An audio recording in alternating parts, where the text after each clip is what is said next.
បាទសួស្តីបងប្អូនអរគ្នាថ្ងៃនេះយើងមានអីវ៉ាន់ណាថ្ងៃនេះអីវ៉ាន់ចេញល្ងាចនេះណា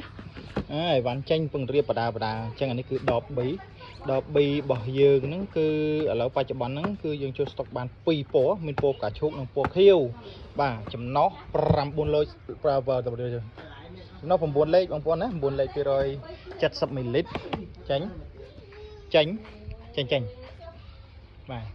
ហើយនេះគឺពណ៌ខៀវបងប្អូនណាស្អាតបាទនេះ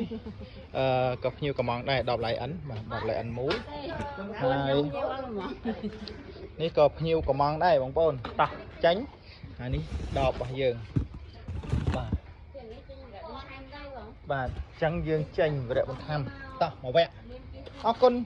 អាប់ដេតជូនមួយដល់អ្នកគ្នាណាខានជួបតកែប្រុសយូរហើយតកែស្រីក៏ដែរតកែស្រីញ៉ាំមួយ